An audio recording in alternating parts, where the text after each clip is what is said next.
Oke. Bincang pagi edisi kali ini memasuki edisi yang ke-154 bersama bintang tamu spesial pasangan duta genre Jepara 2025, yakni Kak Gibran Jauhari Jiwai dan Kak Ismila Lutfunisa. Beri tepuk tangan, guys. Oke. Sebelumnya buat Kak Mila dan juga Kak Gibran, kami dari kru KPI TV mengucapkan selamat atas terpilihnya kakak-kakak sebagai pasangan duta genre 2025. Selamat Kak. Terima kasih Kak. Terima kasih banyak Kak. Oke, sebelumnya ini dipanggilnya siapa nih? Emang Kak Gibran sama Kamila atau siapa? Kalau saya sih meskipun namanya Ismila ya Kak, orang pasti taunya Kak Mila gitu, tapi enggak, Zizi. Oke, Zizi ya. Jadi salah dong saya tadi manggil.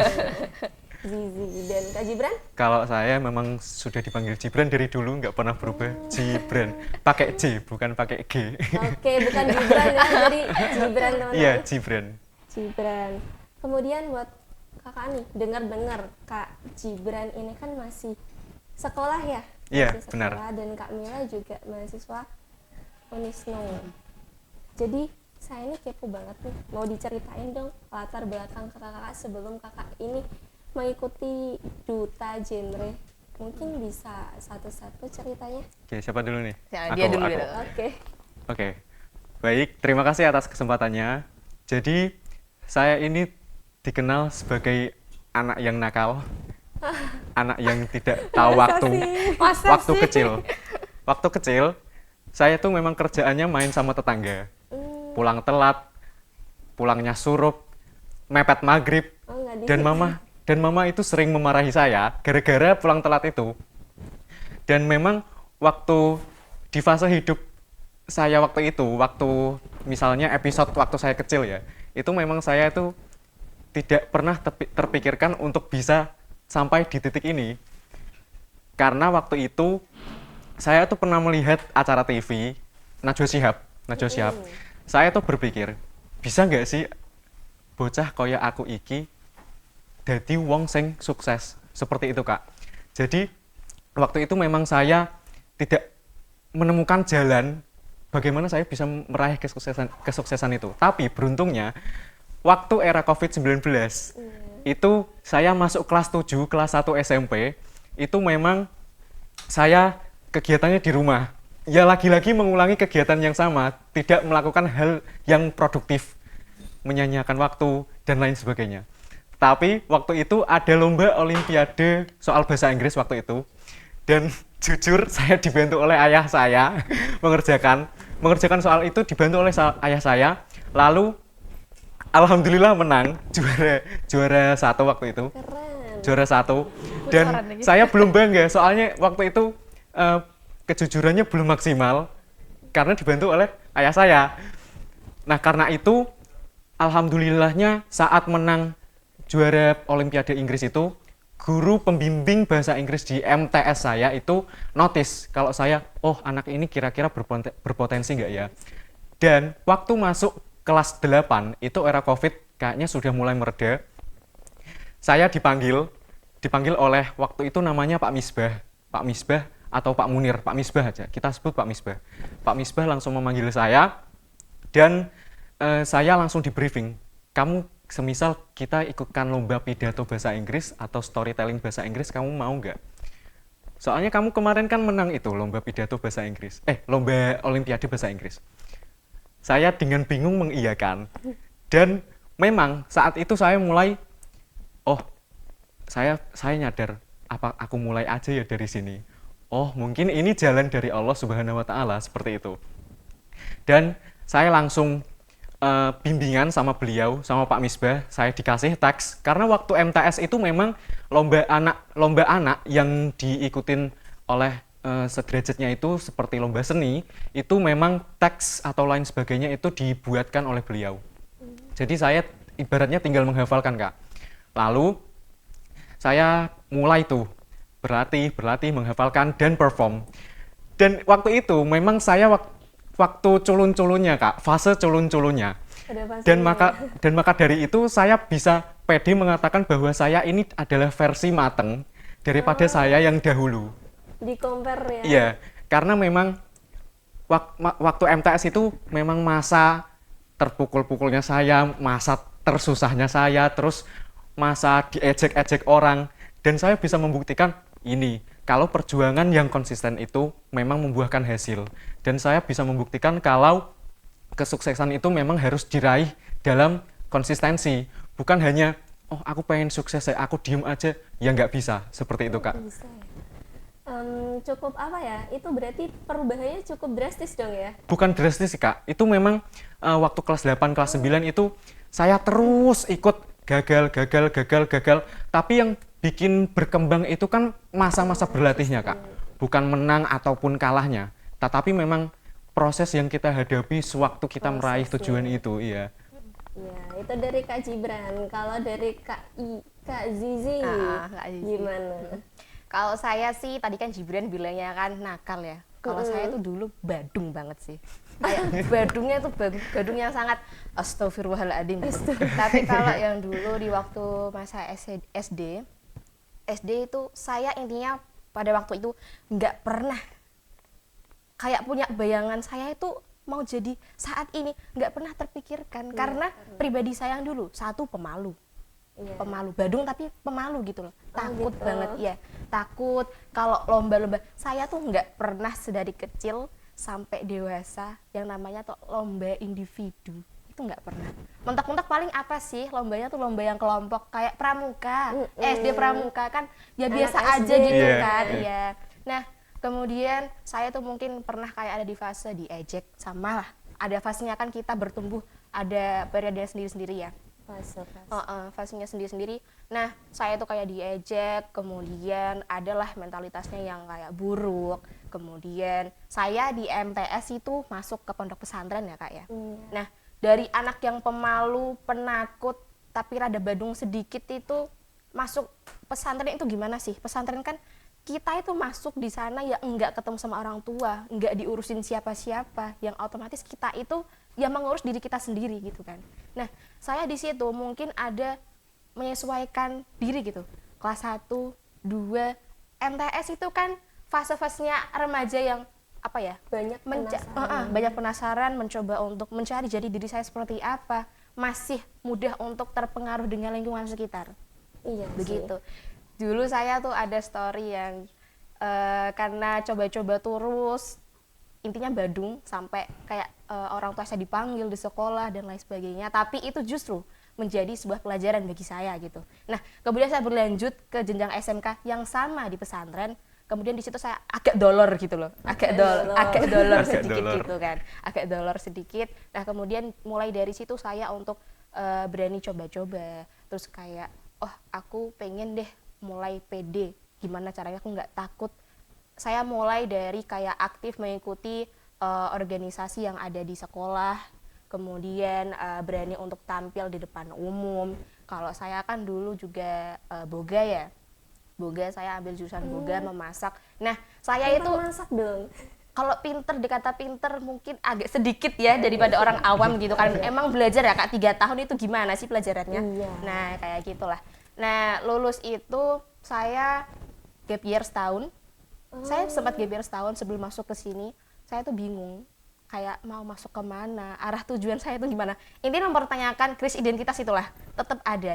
Nah, saya memantapkan diri selama 1 tahun, karena saya anak terakhir dari 3 bersaudara, di rumah kayak peran orang, saya tuh tetap dibutuhin sama orang tua.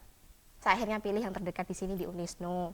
Ya juga kan match gitu, kayak deket, enggak kesusahan, biaya hidupnya juga enggak mahal, kayak gitu. Nah, saya juga mulai dari sini itu, saya tuh mengenal diri saya kayak gini Kak. Anak yang selalu coba-coba. Iya. Dari SD masuknya ke pesantren, MTS lagi yang dari negeri. Terus SMK-nya masak.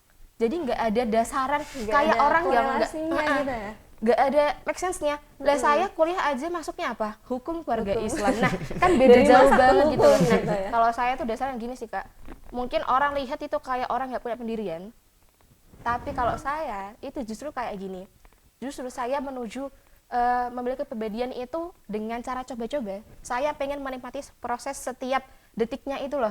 Saya itu cocok nggak sih dimasak? Iya. Oh saya bisa, tapi kok kayaknya saya kurang suka. Nah saya habis itu pindah lagi ke hukum keluarga Islam. Coba-coba, tapi coba-cobanya agak itu ya Kak, agak adrenalin sedikit ya, karena emang dilakuin beberapa tahun Challenging gitu loh. ya. Iya challenging. Saya tuh memberikan challenge kepada diri sendiri. Saya mampu nggak melakukan itu. Nah nanti kalau sudah nih di compare semua, aku pilih yang itu deh. Kayak gitu. Cocoknya yang itu gitu ya. Dan dari situ juga bisa tahu banyak hal kan Nah ya, itu Kak, ya. juga termasuk ya. Terus tadi kan sempat bilang juga gap year 1 tahun. Gap year 1 tahun itu kegiatannya apa sih? Kalau Nah boleh tahu. ini lucu lagi, lucu. lucu lagi, Lucu lagi. lucu lagi. Saya itu sempat mondok di tahfidz Quran, Masya. tapi Masya cuma Allah. 3 bulan. Cuma 3 bulan Kak. At least mondok. Iya, Gitu mondok lah. lagi karena saya tuh pernah bingung bertanya sama orang tua saya. Aku aslinya aku gak betah mondok, tapi kok isih neng kono terus kenapa ya?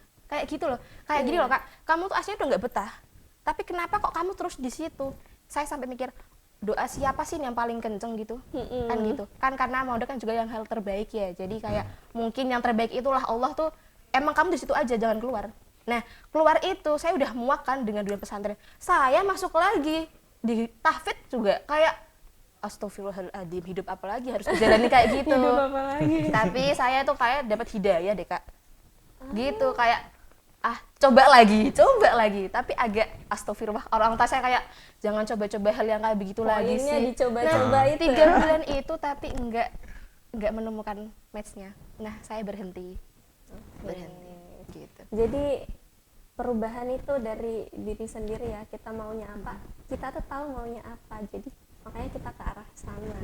Dan coba-coba itu perlu ternyata Iya, coba ya. itu perlu. Kemudian apa sih motivasi kakak-kakak berdua ini ikut ajang duta genre? Motivasinya kira-kira apa? Mau siapa dulu? Oke, aku dulu mungkin. Oke, untuk motivasi, saya sebenarnya ingin mengangkut latar belakangnya dulu. Karena memang menurut sepemikiran saya, anak muda kayak kita ini kan memang setiap harinya pegang HP, pegang laptop, pegang gadget, internet, apapun itu yang berhubungan dengan interconnected world. Dan saya sebagai remaja, saya itu memang pengen menjadi istilahnya bibit masa depan yang at least berguna seperti itu. Karena memang pengamatan saya melihat teman-teman sekolah saya ataupun teman-teman sebaya saya di sekitaran rumah ataupun tempat tinggal seperti itu, memang saya tidak bisa melihat usaha dari mereka sebagai remaja seperti itu. Di samping perkembangan teknologi, terus penyebaran informasi yang cepat, itu memang saya tidak bisa melihat mereka memanfaatkan semua itu. Kayak semisal, kita melihat TikTok, itu kita memang poinnya saya ingin memanfaatkan semua ilmu yang ada di TikTok itu. Karena coba aja, saya bandingkan dengan belajar dengan buku. Belajar dengan buku jujur memang boring. Tetapi kalau kita sudah masuk TikTok, orang sudah buatin konten buat kita. Tinggal nonton, tinggal menikmati dan memahami. Poinnya adalah memahami. Karena kalau kita melihat suatu konten tanpa literasi, tanpa membaca, tanpa memikirkan, tanpa berpikir kritis, terus tanpa memikirkan impact yang akan kita peroleh, kita akan sia-sia jika kita tidak memanfaatkan semua perkembangan teknologi tersebut. Maka dari itu, saya memutuskan untuk mengikuti Duta Genre sebagai tantangan bagi saya, tantangan baru bagi saya. Challenge Iya. ya. Dua orang ini suka challenge. Iya, benar. Soalnya memang saya sebelumnya cerita sejak MTS dan MAN itu saya ikutnya ajang bahasa Inggris. Tetapi ini baru. Kita harus berbaur dengan orang. Kita juga harus memikirkan bagaimana sih cara kita itu biar tidak over sharing, biar tidak over diam juga. Kita juga harus memikirkan kenapa orang tuh bisa mempertimbangkan bagaimana impactful-nya kita seperti itu. Dan dalam mengikuti ajang Duta Genre juga, kita juga memikirkan gimana cara kita untuk bisa berbaur dengan lingkungan baru seperti itu, untuk mengatasi permasalahan remaja, kenakalan remaja, terus permasalahan kesehatan reproduksi remaja juga. Itu memang menjadi hal baru untuk saya karena yang sebelumnya memang berkecamuk di dunia bahasa Inggris seperti itu. Dan akhirnya saya memutuskan untuk ikut karena mama saya juga mendukung.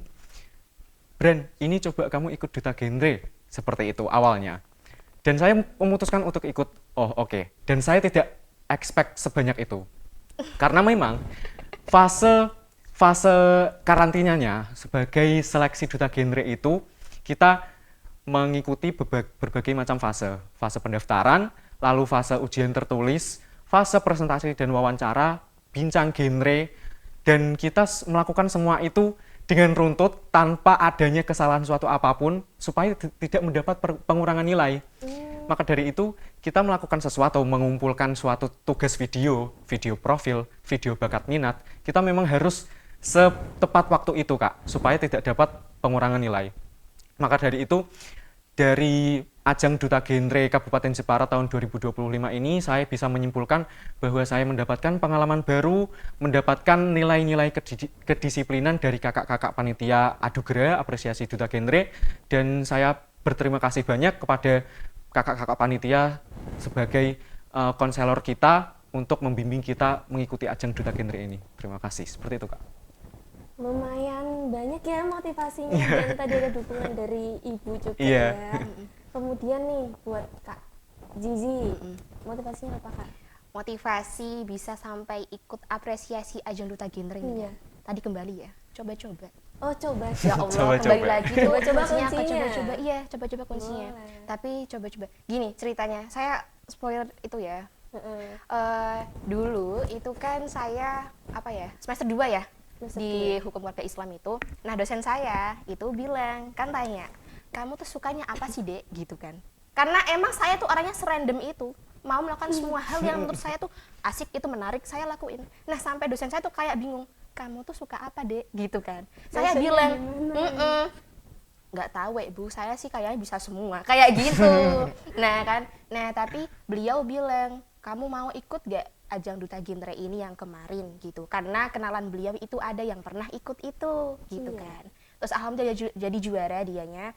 Nah saya kayak, emang itu ngapain sih, kan emang belum tahu kan Kak. Kalau emang orang nggak mengulik suatu hal tersebut kan emang nggak akan tahu gitu.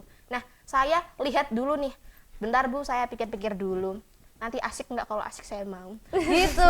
Kuncinya gitu kan, lakukan dengan senang gitu ya.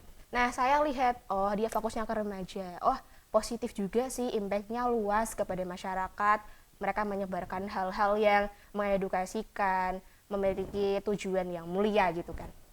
Nah saya lihat, telusuri lagi, saya tuh sama sekali tidak mengenal dunia seperti itu, karena dulu saya hanya fokus untuk berorganisasi, ya biasalah Kak di kampus, di sekolah. Nah saya ikut. Saya akhirnya daftar orang 2, cowok dengan cewek. Pertama kan technical meeting, cuma saya udah bilang dari awal gini, kamu itu harus aktif sedari awal. Saya cuma pegang kunci itu, nggak usah lihat lawanmu siapa, mereka punya privilege apa, udah fokus pada dirimu sendiri. Semua orang itu bisa asalkan mereka mau. Nah udah, saya tuh nggak trigger siapapun, nggak, bodo amat, saya intinya maju, udah, saya suka, udah. Saya udah tuh technical meeting, kemudian kan tes tertulis. Tes tertulis itu kemudian saya kok lolos. Ke-15 itu saya kayak, beneran aku Mbak itu buka ini, kan ada pemberitahuannya di IG Instagram. ya. Waktu buka itu sebelumnya nggak mau, kayak udah gini, buka ODW Fatah, kan teman saya yang satu yang cowok, aku nggak mau, nggak pede aku. Kalau misalkan lanjut ya udah saya jalanin, tapi kalau enggak saya akan melanjutkan hidupku yang kemarin kayak gitu. Nah saya masuk, dia nggak masuk, kan kayak, loh beneran, ini coba-coba, ini kayak coba-coba berhadiah gitu kan. Nah, tapi motivasi saya ke situ adalah, meskipun coba-coba ya Kak, saya tuh memiliki prinsip untuk selalu ingin berbuat lebih baik setiap harinya gitu. masa coba-coba doang kan nggak make sense gitu kan. Iya. Tapi saya selalu mau mengambil pelajaran apa sih yang bisa saya dapat. Kemudian jujur keputusan saya masuk ke apresiasi duta genre ini sangat mengubah hidup saya. Pasti kita semua itu memiliki satu keputusan yang akan merubah hidup kamu. Pasti gitu. sih. Iya kan? Apalagi menjadi juara 1, yang dimana 1 tahun menjabat menginspirasi selamanya. Kalimatnya itu loh Kak, 1 tahun menjabat tapi menginspirasi selamanya. Berarti saya harus siap dengan konsekuensi ke depannya. Seperti Tanggung itu. jawab Iya, ya, tanggung berarti. jawab. Komitmennya itu harus kuat. Seperti itu. Jadi motivasi saya adalah selalu ingin berusaha lebih baik setiap harinya. Gitu. Mungkin motivasi kakak-kakak ini bisa Sobat KPI TV contoh ya, bisa diterapkan gitu ya. Awalnya coba-coba tadi, ada juga yang karena kita ini udah dikasih fasilitas networking, jadi tinggal menikmati aja apa saya memanfaatkan gitu ya. Sangat-sangat amat menginspirasi sih kalau menurut saya pribadi. Kemudian di samping motivasi tadi, apakah kakak-kakak ini juga punya mungkin sosok inspiratif? Mungkin saya dulu ya. Iya. Kembali lagi ke cerita saya sebelumnya. Sekali lagi Najwa Shihab. Oke, Najwa Shihab. Karena memang kalau saya tarik ulur, saya menjadi termotivasi untuk mencari jalan, mencari kesuksesan itu memang dari beliau. Karena saya melihat Najwa Shihab di TV itu memang, oh hebat banget ya. Dan saya tuh memang waktu itu terpikir memang aku harus golek cara lah ben aku bisa sukses kayak DE. Itu emang hanya pemikiran anak SD yang notabene nakal dan ingin merubah hidupnya menjadi pengejar mimpi. Another kid who want to be a dream chaser through the coin growth. Dan saya memiliki cara saya sendiri. That is coin growth. Okay, the first one is just like consistency. Consistency.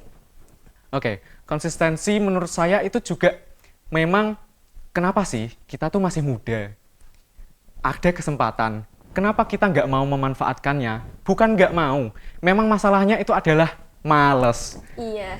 Yang pertama akar masalah yang paling tinggi adalah males. Tapi untuk mengatasi males itu kita itu memang harus melatih diri kita sendiri, melatih kita untuk terbiasa bersusah payah, melatih kita untuk bekerja keras dan tidak bersantai-santai, berpangku pada diri kita sendiri saja. Seperti itu, Kak. Oke, sangat amat menginspiratif ya. Dan mungkin untuk jawaban Kak Zizi kita akan tampung di segmen selanjutnya karena kita akan break sebentar. Jadi pantengin terus Bincang Pagi pasti happy bersama Prodi KPI.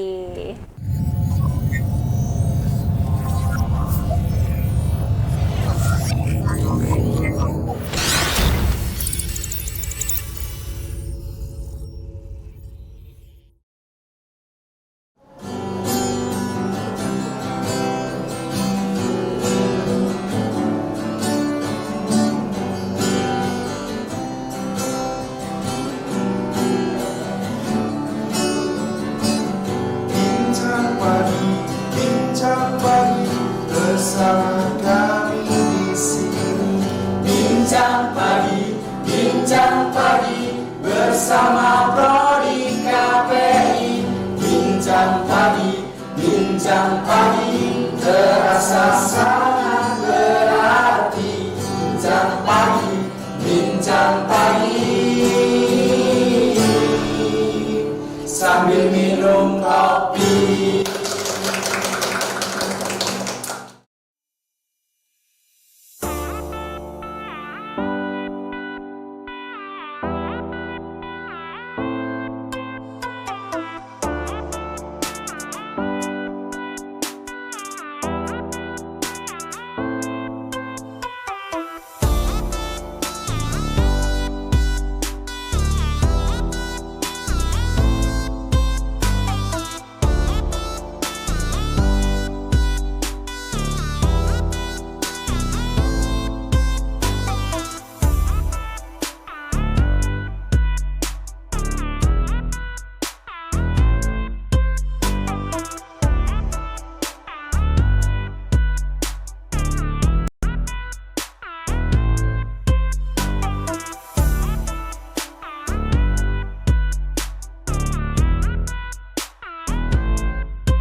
kembali lagi bersama saya Adeleka Saputri di Bincang Pagi. Pagi. Melanjutkan perbincangan kita yang tadi ya. Jadi tadi kita udah bahas banyak banget, ada motivasi, ada latar belakang juga. Kali ini aku mau nanya ini, Kak Mila kan sebagai, Kak Zizi, sorry ya. Kak Zizi kan ini sebagai mahasiswa Unisnu Jepara. Semester berapa, Kak? Semester 2. Semester 2. Prodi? Hukum Keluarga Islam. HKI. Bagaimana Kak Zizi ini mengatur waktu saat proses seleksi dan mengatur waktu kuliah ataupun organisasi lainnya? Oke, baik. Kalau saya mengatur time ya, mengatur manajemen waktunya itu dengan sistem prioritas tapi fleksibel. Oke, I see. Gitu. Jadi bukan yang kampus terus, genre terus, organisasi terus, enggak. Tapi misalkan dalam 1 minggu itu, gini, di genre misal ada latihan nih bersama-sama.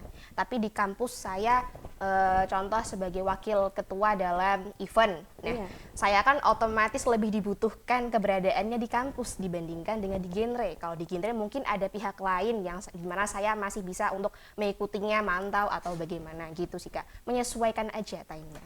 Gitu. Ya, priority yang important dulu ya, yang Ya, penting menyesuaikan dulu. saja gitu. Ya mungkin itu bisa dicoba ya Sobat KPI ya. Kemudian buat Kak Gibran, kan masih anak sekolah ya, terbilang sangat muda lah. Bukan sangat muda lah, tapi emang muda banget ini ya. Dan udah berani mengikuti ajang-ajang seperti Duta Genre ini. Bisa dijelaskan mungkin berbagi cerita mengenai mental untuk menghadapi permasalahan dan juga tantangan yang ada di Duta Genre ini bagaimana? Oke, terima kasih. Untuk tantangannya sendiri, saya sudah menceritakannya sebelumnya. Dengan rangkaian seleksi sebanyak itu dan sedisiplin itu, mungkin saya bisa bilang formal banget ya enggak. Kalau persiapan Santai mentalnya? banget ya enggak. Tetapi memang kita harus mempersiapkan mental sebelum kita perform dimanapun itu. Memang kita waktu presentasi, waktu wawancara, kita memang harus persiapkan sebaik mungkin, semaksimal mungkin. Jangan sampai kita waktu ngomong di depan itu ngeblank. Dan memang saya paham, kebanyakan permasalahan remaja yang melakukan public speaking, entah itu di tugas sekolah, entah itu di tanggung jawab organisasi, ataupun dimanapun itu melakukan public speaking, itu memang masalahnya takut, minder, dan gugup. Seperti itu.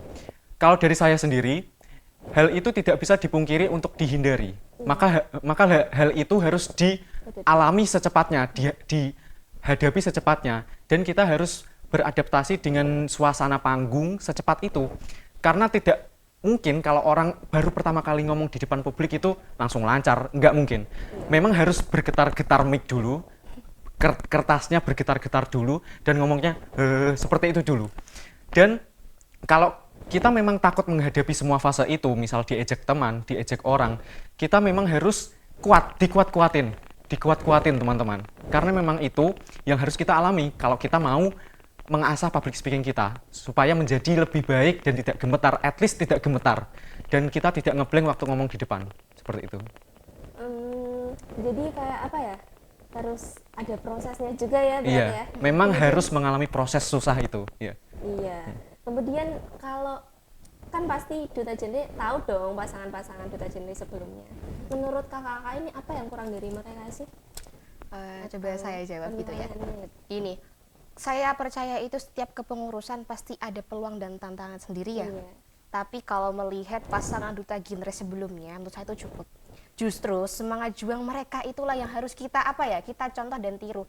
Ini bisa kita lihat nyata saat ini mereka berdua itu sedang menuju kompetisi ke kancah Jawa Tengah provinsi seperti itu. Berarti kan ini adalah contoh nyata mereka itu memang memiliki komitmen yang luar biasa untuk peduli terhadap sekitar dan menjadi agen perubahan bagi remaja seperti itu kan.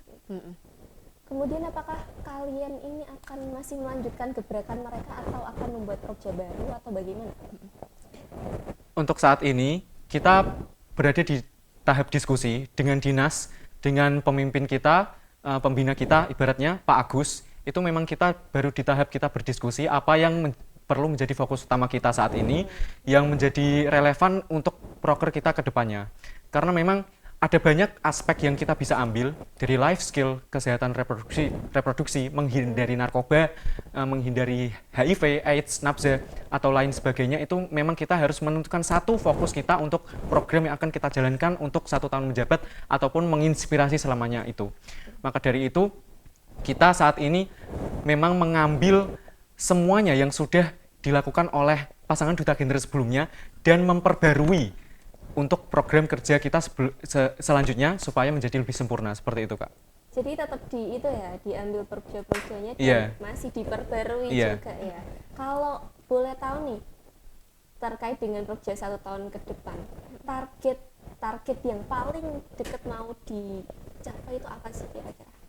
Yang mau dijalankan?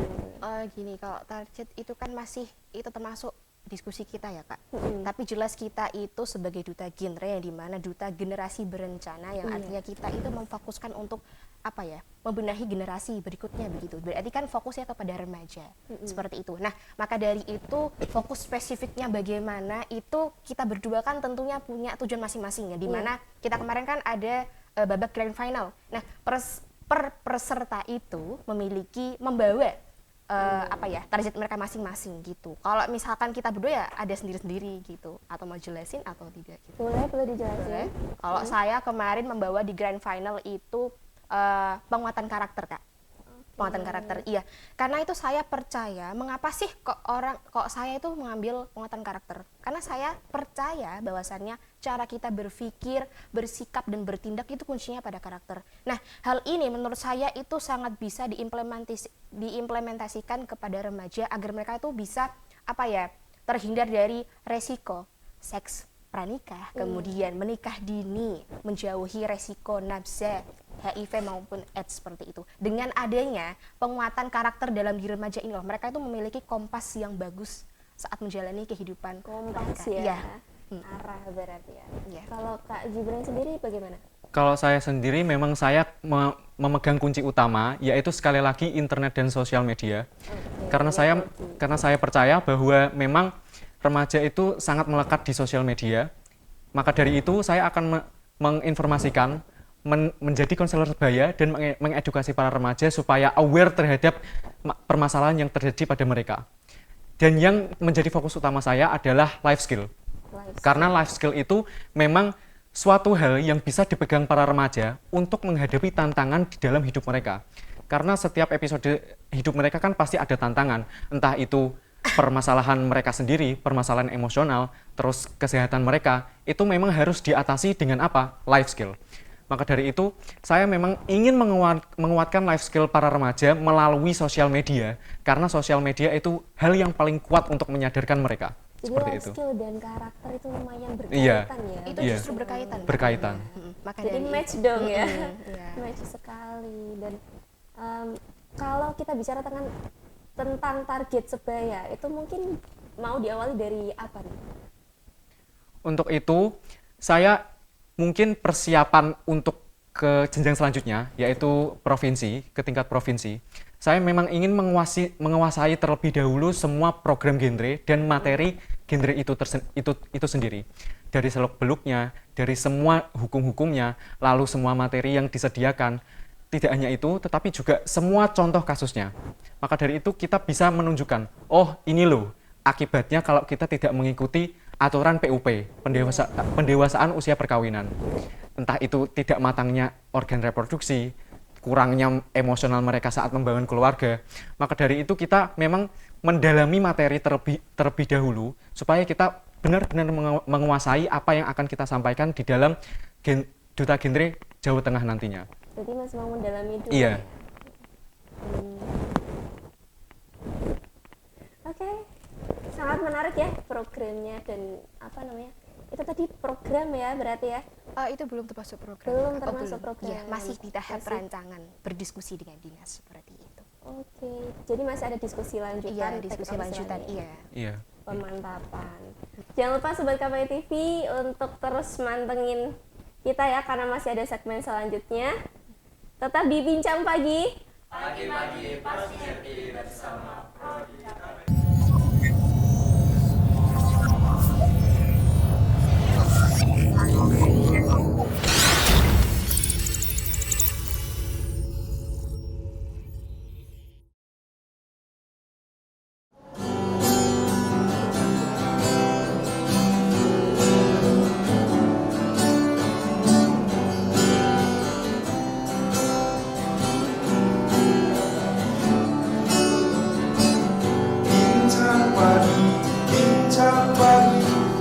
bersama kami di sini. Bincang pagi bersama Prodi KPI. Bincang pagi terasa sangat berarti. Bincang pagi sambil minum kopi.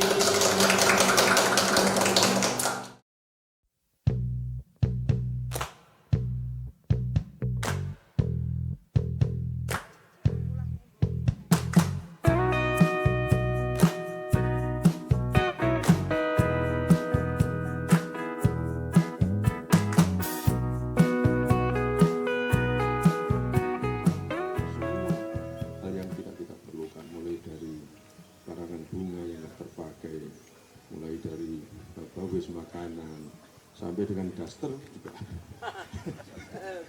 dibuang ke sini.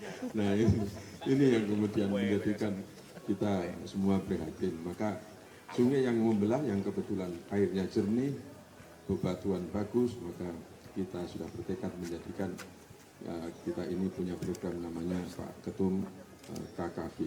KKB itu Kali Kita Bersih.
Oke, kembali lagi bersama saya Denika Saputri di segmen 3 Bincang Pagi. Pagi-pagi masih happy Bersama Prodi KPI.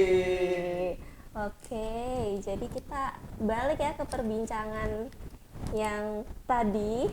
Setelah kakak-kakak ini menjadi duta genre, pasti tentunya ada beberapa tahapan ya atau proses yang akan dilalui.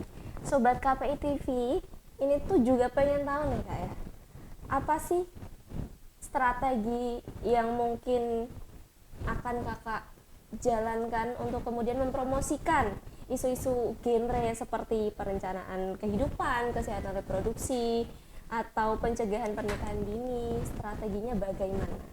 Ini Mas siapa? Yang jawab? Aku. Ya, aku tadi. Nggak mungkin barengan ya? Nggak mungkin barengan. Siapa dulu? Siapa sih? Tuh kan bingung. Kayak Sisi. Ladies first, ladies Oh, first. Ladies iya. first. Jadi gini, untuk cara kita mempromosikan ya kak, program-program genre ini melalui komunikasi, interaksi, dan edukasi kepada masyarakat offline maupun online gitu. Kalau offline itu memang aksi nyata kami seperti program yang sudah berjalan kemarin itu mengajar langsung dengan cara sosialisasi di sekolah-sekolah, kemudian mendatangi desa-desa, acaranya apa, biasanya kalau ibu-ibu, bapak-bapak, ibu kayak gitu. Nah, kalau yang online itu jelas kita melalui sosial media ya. Kalau kita itu kemarin juga kalau waktu bincang genre itu membuat konten edukasi gitu Konten Kak. Iya. edukasi. Karena emang ini masanya online ya, Iya. masanya Iya. media sosial ya. Orang Sekali kan, lagi media sosial. Iya. media Iya, sosial. sekali lagi. Kan seperti diingatkan kembali gitu kan. Iya. Sosialisasi kan cuma pertama. Kalau sosmed kan bisa itu di Timeless ya. timeless, iya. Timeless. Dan yang lihat pun juga langsung bisa banyak dalam hitungan detik. Ya. Oke. Oke, itu dari Kak Zizi. Kalau dari Kak Gibran nih gimana? Kalau dari aku menambahkan dari statementnya Kak Zizi, itu kalau kita hanya menggunakan media sosial itu kurang Kak menurut saya. Yang perlu ditambahin adalah jangan malunya itu. Oh, Jangan malunya. Jangan malu. Yang pertama adalah kita membuat konten edukasi di IG. Moh engkau didarani alay. Iya. Moh Takut engkau dihujat, dikomen. nah. Mentalitas Dihujat. Gen Z biasanya. Iya. Karena memang yang menjadi ketakutan utama itu Kak, dihina, dikomen, nggak di hate komen. Karena menurut saya kita tidak bisa mengatur perasaan orang kepada kita itu seperti apa. Kita tidak bisa mengatur mereka akan komen seperti apa. Respon mereka Kita nggak bisa mengatur. Karena itu memang sudah beda urusan, beda badan, beda raga, dan beda pikiran. Maka dari itu adalah jangan malu membuat konten edukasi di sosial media. Karena at least kita bisa menyumbangkan ilmu yang ibaratnya ilmu itu bisa menjadi kebaikan jariah, kebaikan yang menyalur selamanya selama konten itu masih tersebar di media sosial. Sekali lagi yang timeless itu tadi Kak. Timeless ya. Dan saya juga pernah dengar nih ada pepatah bilang kalau jangan lihat siapa yang ngomong tapi lihat apa yang diomong. Apa yang diomong? Iya, Iya, benar banget. Gitu ya Heeh. teman-teman ya. Oke, jadi tadi ya ada lewat sosial media, ada aksi nyata juga, cukup menarik dan mungkin bisa dijelaskan kakak-kakak apa harapan kakak-kakak ini terhadap remaja-remaja Jepara dalam menyambut program genre. Harapannya gimana? Mungkin saya aja dulu ya. Iya. Kalau kita sebagai duta genre ini memiliki harapan bahwasannya remaja itu menyambut program kami bukan hanya dengan sehat, cerdas, melainkan juga ceria, yang dimana kita juga mengharapkan para remaja ini bukan hanya sebagai audiens semata yang mendengarkan dan melihat, tapi kita itu juga memiliki maksud di mana remaja ini juga bisa menjadi agen perubahan gitu, menjadi apa ya, memiliki impact yang positif bagi sekitarnya, terutama di Jepara. Nah, dengan semangat yang sama ini saya harap mampu untuk mengantarkan Jepara ke masa depan lebih baik seperti itu. Tuh denger ya Sobat Kame TV ya, harapannya seperti itu untuk kita semua anak-anak Jepara ya, remaja Jepara. Kalau Kak Gibran sendiri gimana Kak harapannya? Kalau saya Kak, memang meningkatkan kesadaran para remaja supaya mereka itu nggak males menerapkan apa yang sudah kita edukasi. Karena dari males itu memang penghambat utama kalau mereka itu nggak mau menerapkan apa yang sudah mereka pelajarin. Apapun yang mereka pelajarin, mendapatkan suatu ilmu, mendapatkan suatu cara baru untuk menghadapi dunia ini, mempelajari segala keilmuan, itu kalau mereka tidak menerapkan karena malas, itu percuma. Maka dari itu saya menekankan sekali lagi untuk mengedukasi remaja, meningkatkan kesadaran mereka agar tergerak untuk melakukan, bukan hanya melihat. Karena memang setiap tujuan itu kan memang ada tantangannya. Dan tantangan utama itu malas. Maka dari itu hapuskan kata malas.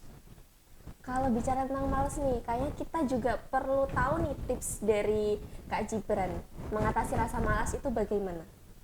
Untuk saya sendiri, tips mengatasi rasa malas itu kita mengatur mana yang memang menjadi hal utama bagi kita. Semisal nih, kita dalam satu hari memiliki waktu 24 jam. Dan kebanyakan remaja menghabiskan waktu itu untuk main game online.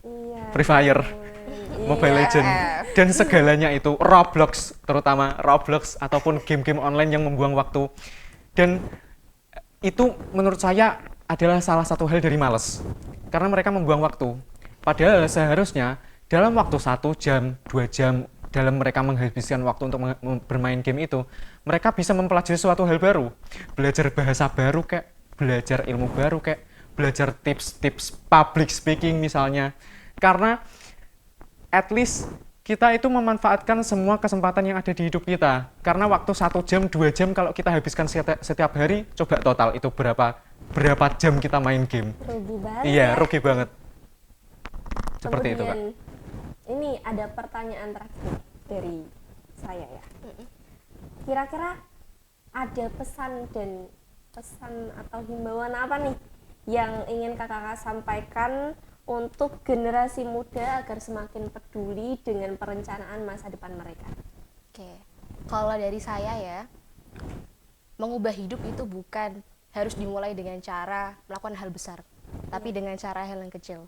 Yang Itu dimulai dengan cara kecil. Seperti yang dikatakan oleh James Clear dalam Atomic Habits, itu bilang bahwasannya kalian itu merubah hidup dengan cara menerapkan ingin lebih baik 1% setiap harinya. Nah, kalau misalkan bukan diri kita sendiri yang berusaha untuk seperti memanage, menggambarkan masa depan kita seperti apa, lalu siapa lagi seperti itu. Kalau bukan diri sendiri siapa lagi gitu ya. Kalau Kak Gibran gimana pesannya? Kalau dari aku ingin menekankan bahwa digital era zaman sekarang itu bisa menjadi double-edged swords. Jadi pedang yang bermata dua, pisau bermata dua. Pisau utara memiliki dampak positif kalau kita memanfaatkannya, kita memaksimalkan potensi dari internet, dari sosial media, kita mendapatkan benefit yang sangat besar. Tetapi kita beralih ke sisi sebaliknya, kita mendapatkan suatu hal yang buruk, bahkan bisa lebih buruk kalau kita tidak bermain internet ataupun sosial media itu sendiri. Jujur masalahnya memang banyak sekali Kak kalau dari internet dan sosial media itu, seperti pornografi, lalu hacker ataupun semacam cyberbullying, pencurian online, e-banking, itu memang menjadi permasalahan yang terjadi kalau kita memiliki kesadaran yang kurang ketika menggunakan internet dan sosial media. Maka dari itu aku ingin bilang ke teman-teman semua bahwa aku dari anak yang nakal bisa menjadi a dream chaser, pengejar mimpi dengan cara-cara aku sendiri. Konsistensi, innovations, dan pertumbuhan kita sendiri. Maka dari itu kita harus percaya bahwa kita bisa melakukan apapun yang kita hadapi di dalam hidup kita. Seperti itu. Jadi semuanya balik ke diri sendiri ya. Konsistensi, inovasi, dan kepercayaan diri tadi ya. Oke, Sobat KWTV, nggak terasa ternyata durasinya udah panjang sekali perbincangan kita di segmen kali ini. Terima kasih menyempatkan untuk nonton perbincangan kita di segmen kali ini. Jangan lupa nantikan segmen kita yang lainnya karena masih ada banyak sekali bintang tamu yang menarik dan pembahasan yang menarik. Tentunya di Bincang Pagi pasti happy bersama Prodi KPI.